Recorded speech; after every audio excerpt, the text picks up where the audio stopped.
Hi everyone, here is your 2-minute book review of Let Me Tell You a Story by Red Auerbach and John Feinstein. This one came out in 2004. I have read and reviewed a number of Feinstein's books, and like the other ones, I really enjoyed this one, partly due to my personal connection with George Washington University and Red Auerbach. So Red went to GW back in the 1930s. I graduated from GW in 1990. We both played basketball for the Colonials. In the world of basketball, Red Auerbach is a Hall of Famer and famous around the world. I am not.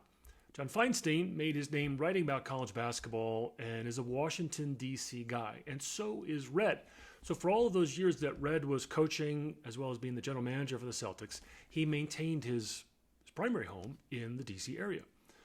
And you may recall my story about Red Auerbach and when I met him. If you don't recall that story, let me tell you a story. So I was a freshman at GW, probably 1986, maybe 87, and I'm on my way to the locker room to get ready for practice. And back then, Red would play racquetball all the time at GW. And he saw everything. Nothing, escaped his eye. So when I saw him, my jaw dropped. I had yet to meet him. I was a big Celtics fan, big Larry Bird fan.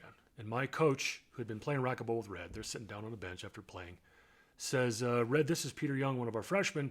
Peter, this is Red Auerbach. And Red didn't say, hi, how are you, nice to meet you, or anything like that. He just said in his gravelly voice, Young, you can shoot, but you can't do nothing else. And that was it. We never spoke again. Unfortunately, he was right. His critique of my game was spot on. And Feinstein captures that gruff demeanor in this book. For years, Red and several other men in the D.C. area, famous guys in the world of basketball, would meet weekly to talk about basketball, but really anything Red wanted to talk about. And because of his GW connections, several people from GW would go to those weekly luncheons. And some of them I knew, like Joe McEwen, Mike Jarvis, and Aubrey Jones, and others. So this book is largely a collection of stories about Red's life and his friendships. I mean, the guy knew everybody and lived a fascinating life. He was involved in pro basketball from its infancy and was involved until this century.